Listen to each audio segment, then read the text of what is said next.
بسم اللہ الرحمن الرحیم۔ سائنسدان مچھلیوں کی اب تک 21,000 سے زائد اقسام دریافت کر چکے ہیں۔ ایک تحقیق کے مطابق مچھلی محض غذا نہیں بلکہ کئی امراض کا بہترین علاج بھی ہے۔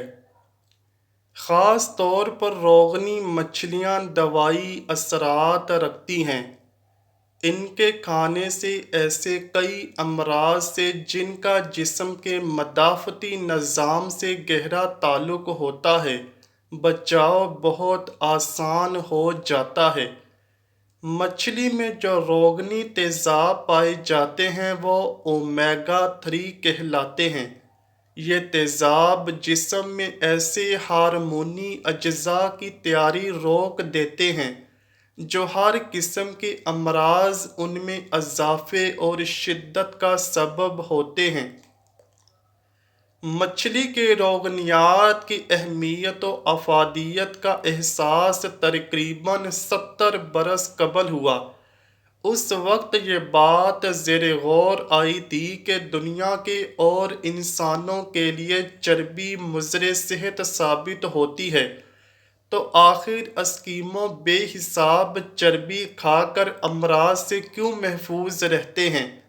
وہ قلب کی کسی بھی تکلیف میں مبتلا نہیں ہوتے، حالانکہ وہ باکثرت مچھلی کی چربی اور اس کا گوشت کھاتے ہیں۔ اس کے باوجود ان کے خون میں کولیسٹرول کی سطح نارمل رہتی ہے۔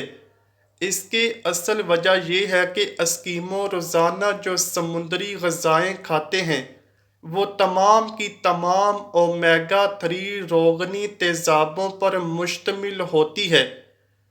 ساحلی علاقوں میں رہنے والے افراد امراض قلب کا کم شکار ہوتے ہیں، اس لیے کہ وہ مچھلی زیادہ کھاتے ہیں۔ مچھلی کم مقدار میں بھی قلب کی محافظ ہوتی ہے۔ چند اقسام کی مچھلیاں مختلف رنگ بھی پہچان سکتی ہیں۔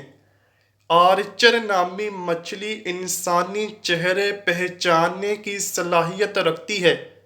مچھلیوں کے کان انسانوں کے کانوں کی طرح باہر نہیں ہوتے، بلکہ ان میں 2 سوراخ ہوتے ہیں جنہیں اوتھولٹ کہا جاتا ہے۔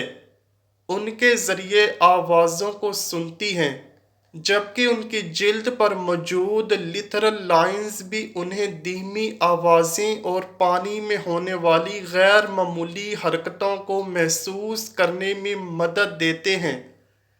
الیکٹریکل ایل ایک ایسی مچھلی ہے جسے ہاتھ لگانے سے 600 وولٹ بجلی کا جھٹکا لگتا ہے۔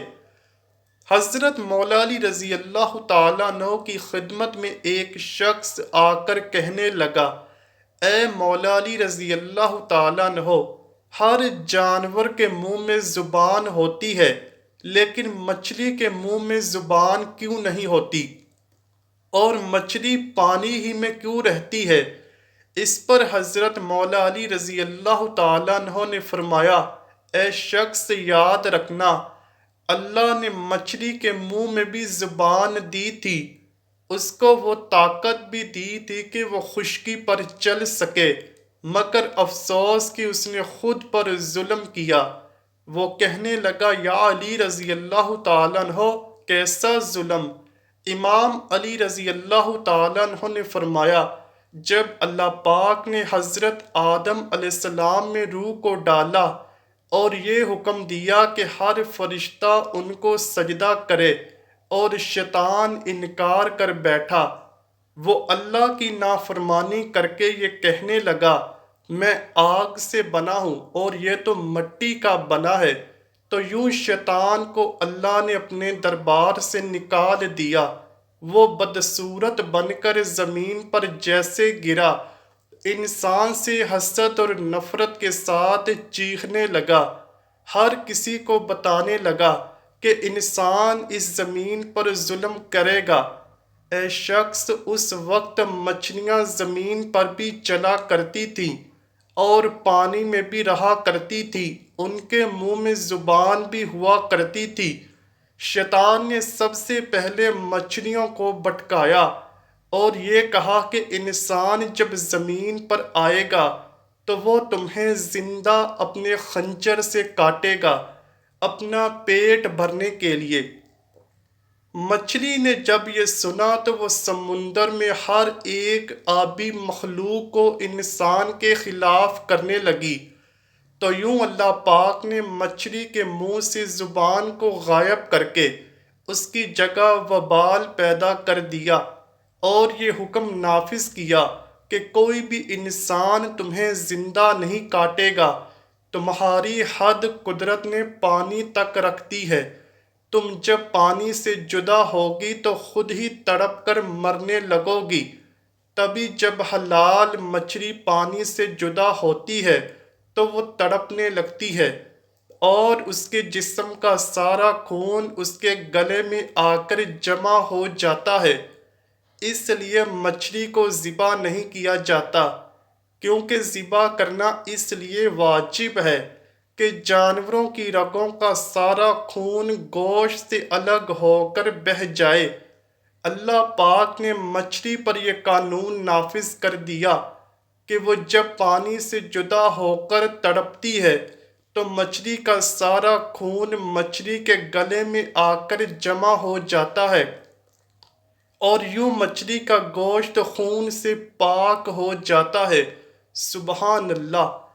اللہ پاک سے دعا ہے کہ وہ ہمیں اپنی تمام نعمتوں کی قدر کرنے کی توفیق عطا فرمائے اور نبی مکرم صلی اللہ علیہ وآلہ وسلم اور ان کی آل پاک کا سچا و پکا غلام بنائے۔ کمنٹ سیکشن میں آمین لکھنا مت بھولیے گا۔ امید کرتا ہوں کہ آپ کو ویڈیو ضرور پسند آئی ہوگی۔ اگر ویڈیو پسند آئی ہے تو ویڈیو کو لائک کیجئے، شیئر کیجئے اور چینل کو لازمی سبسکرائب کیجئے۔ کمنٹ سیکشن میں اپنی رائے کا اظہار بھی ضرور کیجئے گا۔ ملتے ہیں اگلی ویڈیو میں، تب تک کے لیے اللہ حافظ۔